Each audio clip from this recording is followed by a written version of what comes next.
No balls in the house. These were something that echoed over 20 people at Christmas time at our grandfather's house. It was then, when I was a kid growing up, I saw my grandfather as a stern, hard-headed, tough old man. He wasn't really someone I enjoyed being around when I was younger. It wasn't until later in life, almost up to his passing, that I truly understand my grandfather.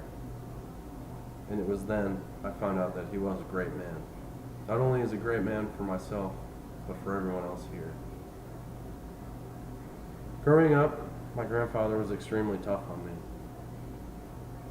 His personality towards all of us grandkids, and there's a lot of us.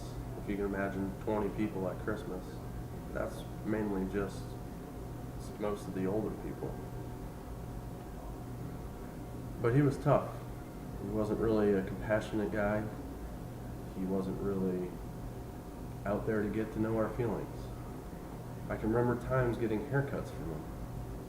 Like most of you in this room, if you got a famous grandpa haircut, you know what I'm talking about. And what this, for those of you that don't know what this is, he used to sit us down in his chair, bust out the number one guard on his trimmers, and just go to work. And being a younger kid, you know, you're a little fidgety. You like to wiggle around. Well, he corrected this with the bottom of the trimmers, smacking it upside your head. So he wasn't really the friendliest grandfather when you're a young kid growing up. But as I grew up, I began to see a softer side of grandfather. When I joined the Air Force, I had very little money. I couldn't get a loan because I had no credit cards. He was the guy that gave me my first loan to buy my first car. Someone from my family provided me $6,000 to get my own car.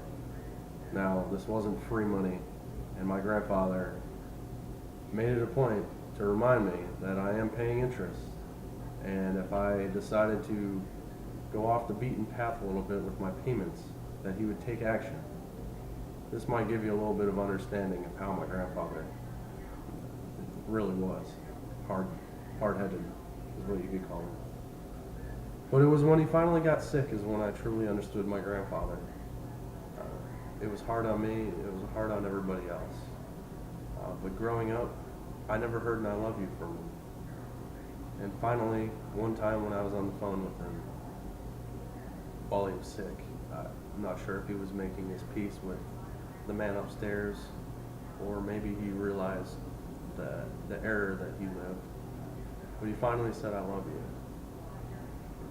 And it was, at that point, it was almost too late. But he did many things for myself. He taught me how to be a stronger individual, be a stronger man. He did a lot of things for myself, but he also did a lot of things for the people of the United States. In World War II, he served for 3 years in the Navy. He didn't get drafted or anything like that. He did it on his own free will when his country was in need.